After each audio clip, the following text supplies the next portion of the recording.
Welcome to Weekly Digest, where we highlight the work of ministers of government as they push the administration's development agenda, picking up from where we left off last week. On Friday last, about 281 trainees graduated from the Ministry of Labour's Board of Industrial Training BIT programs. The graduates were presented with their accredited certificates in various courses at a ceremony held at Outback Adventures, Kanji Berbice Region 6. The certificates were distributed by Minister of Labour Joseph Hamilton, Speaker of the National Assembly the Honourable Manzoor Nadir, Chairman of Region 6 David Armagon, and Chief Executive Officer of BIT Richard Maughan. One skilled person is a dying breed. 5 to 10 years from now, you with one skill, you're dying breeds. You have to be multi-talented and multi-skilled. So when a door is closed, you can walk into another door. Aside from the training, BIT liaised with the Central Recruitment and Manpower Agency to offer jobs to interested graduates. Students from the Abraham Zoul Secondary School in Region 2 Pomeroon Supinam will be relocated to a facility in Joanna Cecilia for face-to-face learning.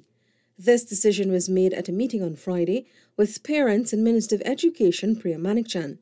Minister Manikchand said in order to serve the students, some inconvenience will occur. We don't want to be in a position where we're struggling to find space for an entire school, but it is what it is. And with development will come some level of inconvenience for a short time. Minister Manikchand assured that she will be meeting with the contractors to ensure that the project is not delayed. The Abraham Zoul Secondary School is currently under construction. Minister of Local Government and Regional Development Nigel Dharamlal spearheaded the disbursement of flood relief grants to farmers in Blairmont and Ithaca. The farmers were affected by record levels of rainfall, which destroyed crops and livestock across the country. Minister Dharamlal said the government recognizes the struggles farmers were dealing with over the past few months due to the flooding. We are going to do some additional canals that will move water from south to north and into the Berbice River and in some cases the Atlantic Ocean, so that we don't have this problem as we had recently, and we would have had quite a number of times over the last few years. Over at Cotton Tree and Rossignol West Coast Berbice, some $46 million in checks were distributed to farmers, part of the government's ongoing efforts to help farmers rebuild after unprecedented nationwide flooding. Minister of Natural Resources Vikram Bharat, who led the distribution at the Cotton Tree and Rossignol primary schools, reminded the farmers that the government will continue to work with them.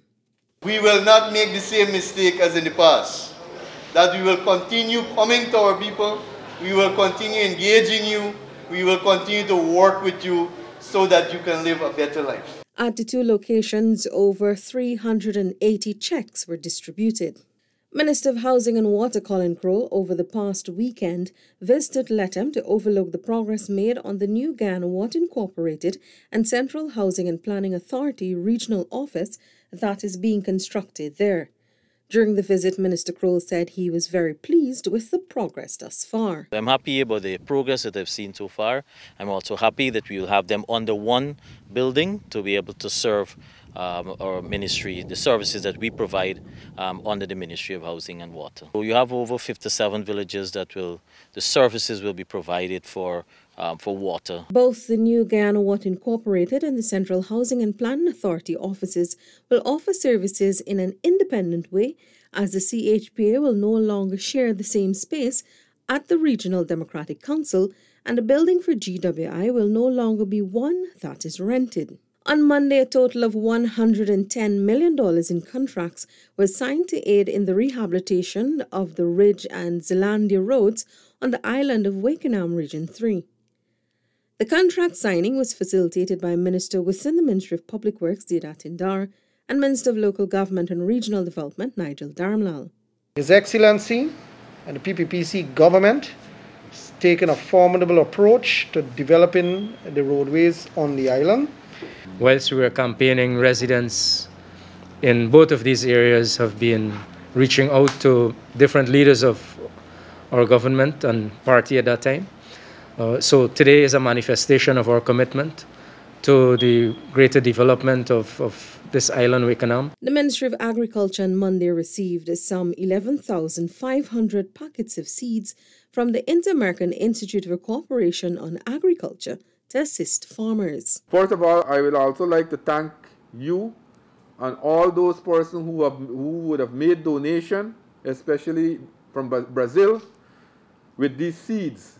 This here will help us tremendously, because with this donation, we will ensure that farmers receive this, and also as you are donating these seeds today, we are in the midst of rolling out monetary relief to farmers across the country. So whilst we are giving them monetary relief, we will also help them, give them planting materials too, because we want them to get back to the land as quickly as possible. Approximately $281 million in contracts for the rehabilitation of roads in Regions 6 and 9 was signed on Tuesday.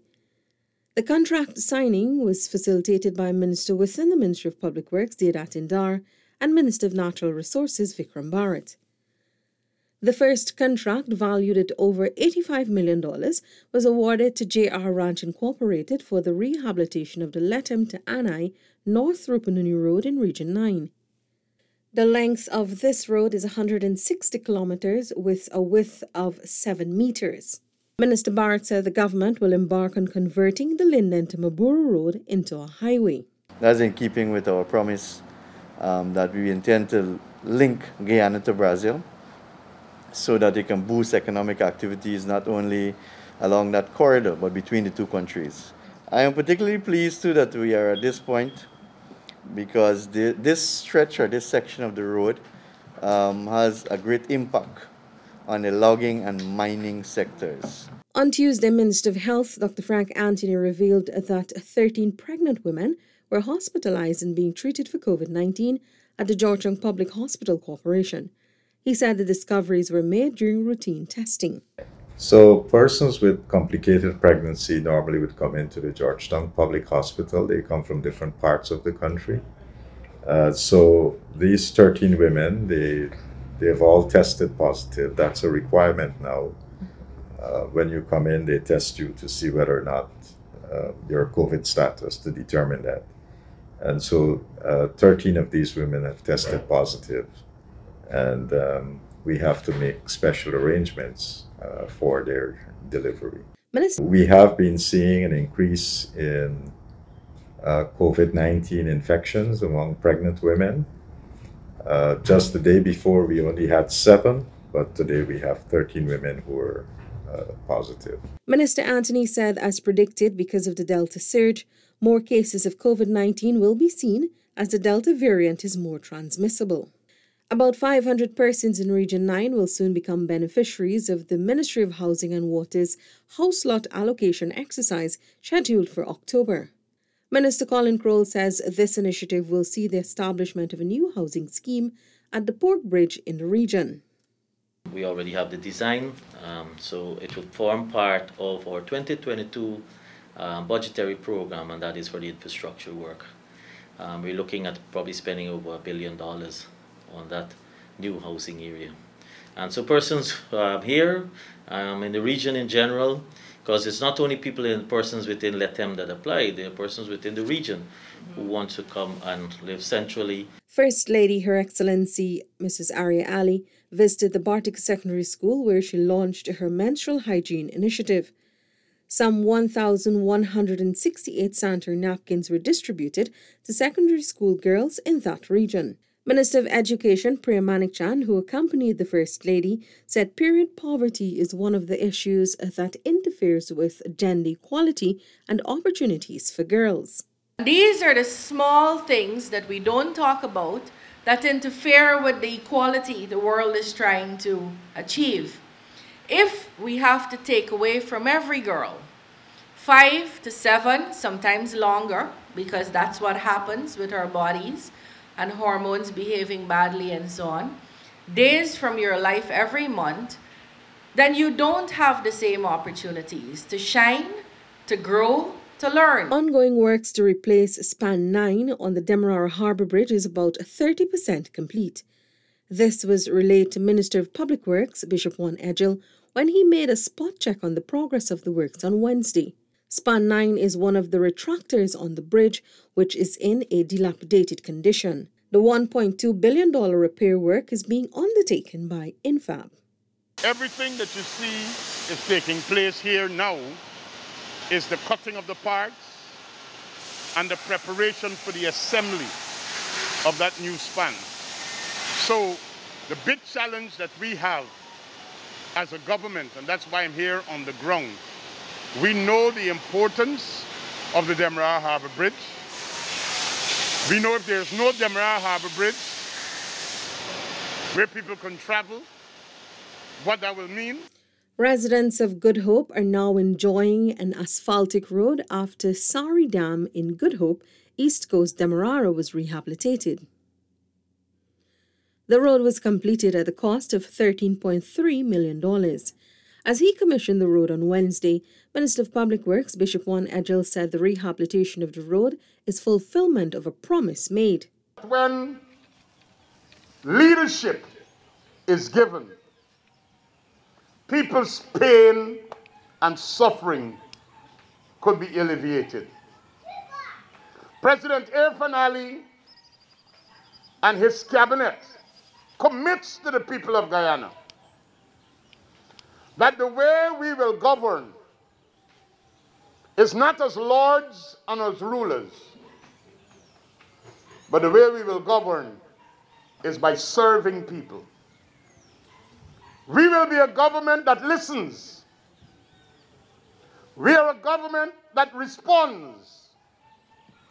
And we are a government that makes decisions for the benefit of people. Minister Edgell also inspected ongoing works on the $200 million Cane Grove Main Access Road, East Coast Demerara. The project is being executed by Colin Talbot Contracting Service and is about 50% complete. Attorney General and Minister of Legal Affairs Senior Counsel Mohaber Anil Nandlal has said Ghana's first ever Law Reform Commission will be proactive, not reactive to the changes in legislation that are needed in society. The Attorney General expressed this sentiment following the inaugural meeting of the Commission at its Middle Street office on Wednesday. We have had law reform in Guyana being reactive. So something happened, you go and pass a law to correct it. We will try to get this Law Reform Commission to be proactive so that we have legislation in anticipation of and not as a reaction to.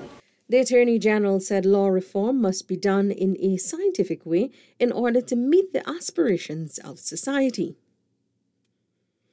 Health Minister Dr. Frank Anthony on Wednesday commended all vaccination staff for their hard work and commitment in getting persons immunized against the deadly coronavirus. During the daily COVID-19 update, the minister said some 6,103 persons were vaccinated on Tuesday.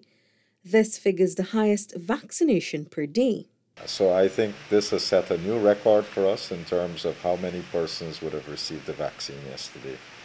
And I just want to compliment the staff, both of the Ministry of Education, Ministry of Health, for the work that they've been doing in rolling out this vaccination process. That's it for this edition of Weekly Digest. For these and other government-related information, do log on to our website, dpi.gov.gy, and our social media platforms as well. Goodbye.